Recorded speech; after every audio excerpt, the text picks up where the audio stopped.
Andy Naylor, who's from The Athletic, a writer on all things Brighton, joins us on the line now. Hi, Andy. Thanks for joining. Hello. Thanks for having me on.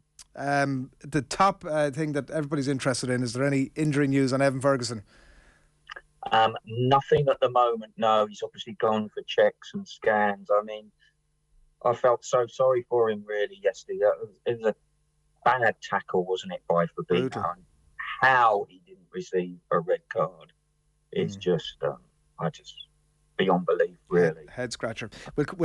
We'll come back to Evan Ferguson in a minute, Andy, because I do want to ask you a little bit about Brighton in itself. It's such an interesting story, and the way things have been developing there. Top half finish last season, which I think might have been the first time in the club's history, and then they go on to lose Cucurella to Chelsea, Bazuma to Spurs, Ostergaard to Napoli, Maupay, and then more recently, obviously, Trossard as well, and the manager, of course. And somehow they're in a better position now and into the next round of the FA Cup. What's the secret sauce?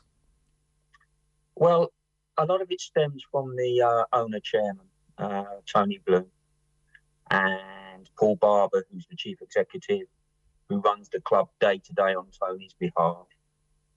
And they've just always got this very kind of long-term thinking. So they're never waiting for things to happen. They're lining things up for when they happen. And we see this in their transfer dealings. They're not just looking at the current window. They're looking at situations that might happen in the next window, 2 windows down the line. And they've got this player recruitment model, which is driven by Tony Bloom's own data-driven model. So they're fishing in ponds, if you like, that perhaps other clubs, particularly the bigger clubs, aren't particularly looking at, because they know they can't compete with the finances and the resources of those clubs. So we've just seen this relentless pattern of Brighton picking up young players, mainly from different markets, perhaps less obvious markets, around at relatively low cost, developing them, recognising from the player's point of view that there's a pathway to Premier League football at this club. And then one of two things happen. Either they eventually get sold for a big profit after they've made their way into to the first team. And even if that doesn't happen, there's resale value. So it's a model that has worked well for them. And despite these constant changes and this constant turnover, continues to work well for them. The same applies at the staffing level. So you take, for example, Roberto De Zerbi. Again, they appear to have chosen really well. I'm sure it won't be that long. In fact, it's happening to some extent already before Roberto De Zerbi is being linked elsewhere. You like to think that there will be a couple of years at least of De Zerbi ball at Brighton and hopefully in Europe as well. But they will be keeping their eye on a fairly select list of coaches, managers, who might be the next one on the production line. And so it rolls on and on. That's kind of the process at Brighton. Moneyball, essentially.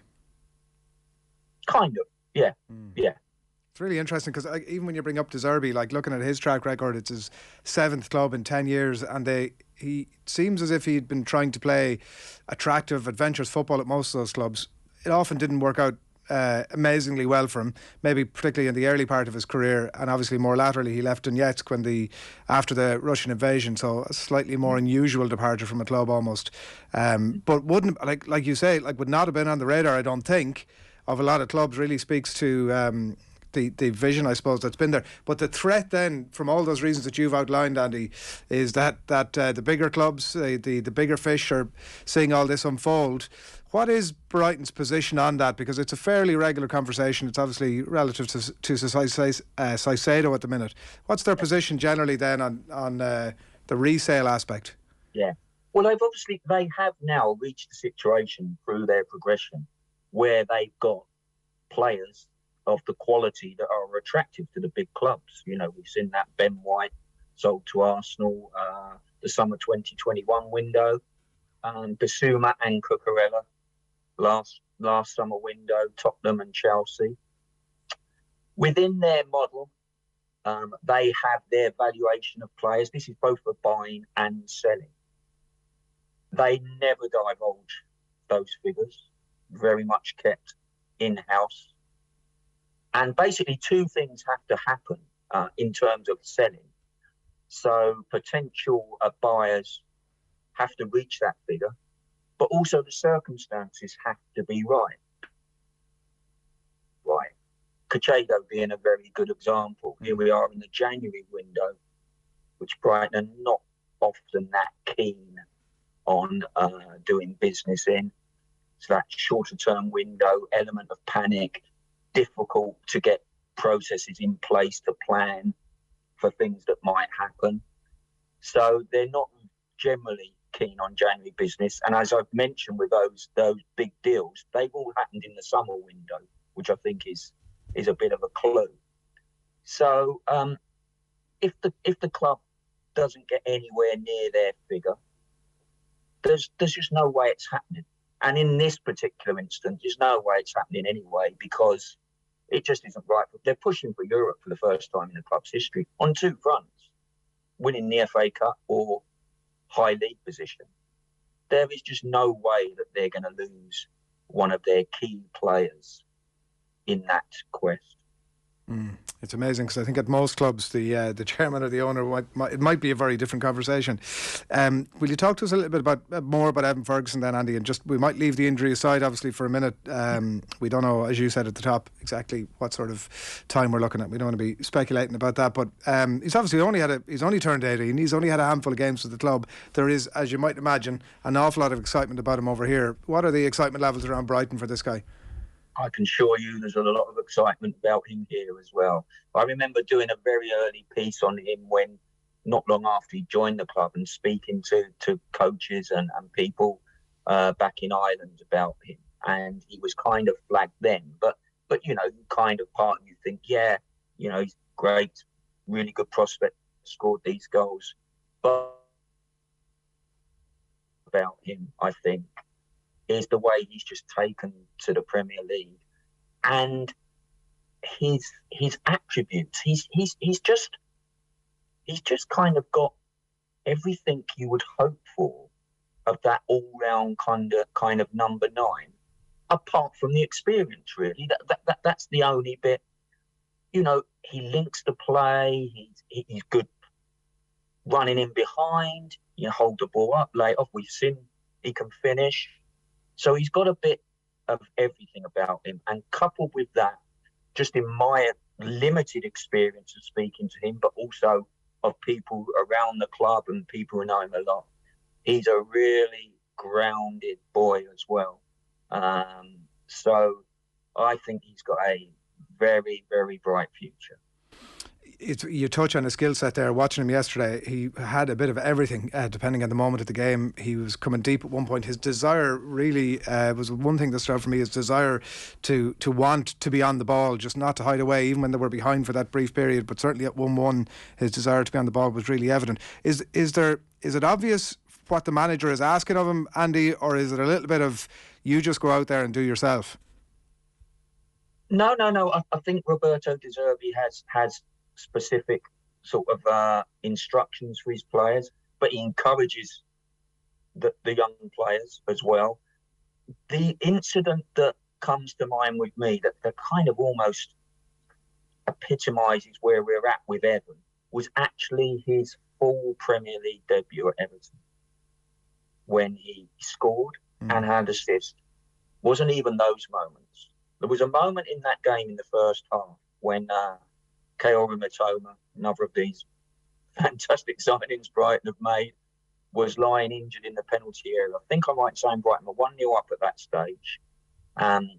Everton were trying to launch a counter-attack. It's close to half-time. He fouled, the name escapes me, the Everton midfielder, on halfway. And it was kind of, so first of all, there was an appreciation there of game management. He stopped the play, took a booking, he got booked. And then Tarkowski, it was a bit of a melee afterwards. Tarkowski came over. He was up against Tarkowski and Cody that night. Two really experienced international pedigree central defenders.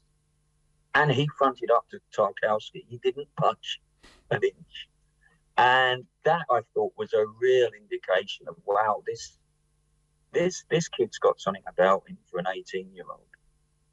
And will play pretty much all the time, Andy. I mean, again, injury notwithstanding, but when fit and available, like with the players that have left, the opportunity is there for him now. Yeah, it's basically, I mean, again, Roberto, you know, he'll be careful not to, the usual thing with young players, not to expect too much too soon, maybe take him out the firing line now again. Of course, they've got Danny Welbeck, and what a great role model for Evan. And he's spoken about that, how he looks at training at Danny and after training in shooting practice, and how everything is meticulous with Danny, you know, to the nth degree. So he's a great role model for Evan to have within the club.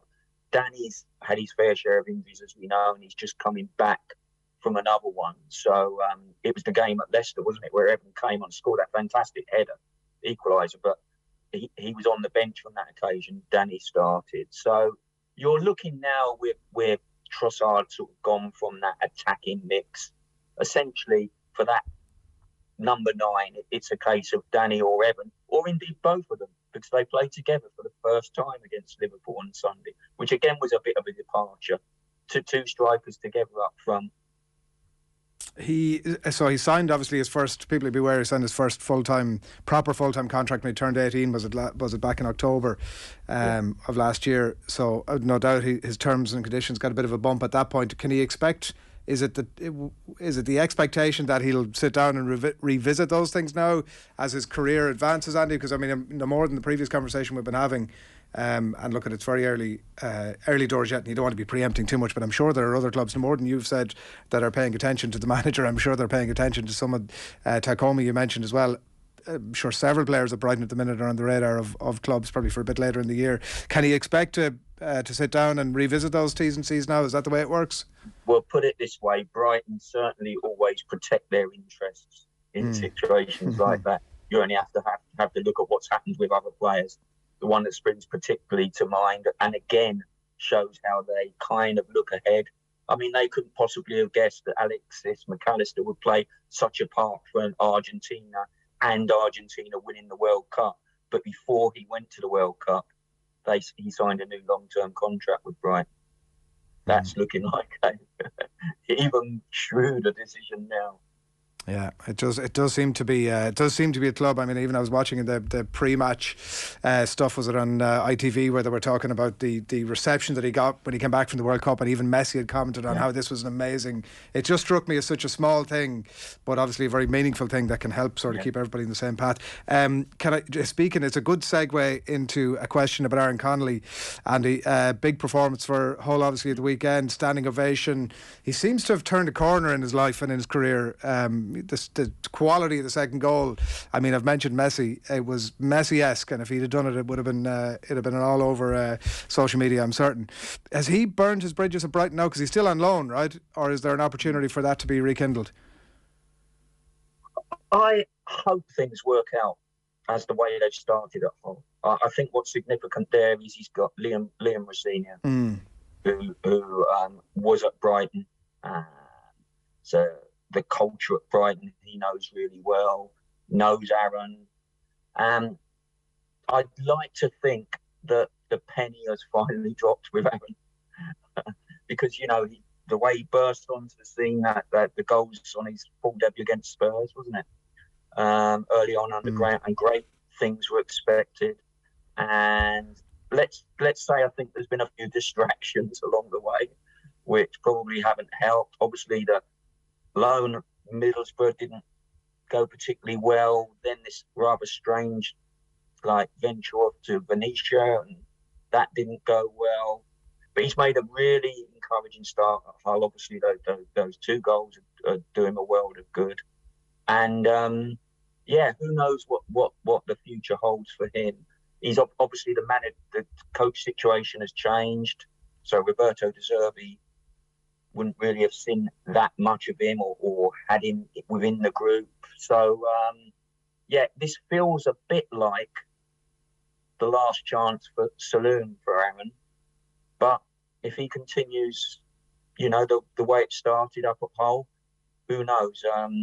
His career could turn around. Yeah, another half a season of games like that, and I do suspect Roberto De Zerbi will be on the phone at some point saying, "Who is this guy? Was he here? Can we get him back?" We'll see how that plays out. Andy, an absolute pleasure. I've no doubt we'll be catching up with you again very soon. Thanks a million for jumping on. Thanks for having me on. Thanks a lot. Andy Naylor of The Athletic there, writer on all things Brighton. And our football brought to you at Sky. You can watch all the football you love, including the biggest Premier League games every weekend live on Sky.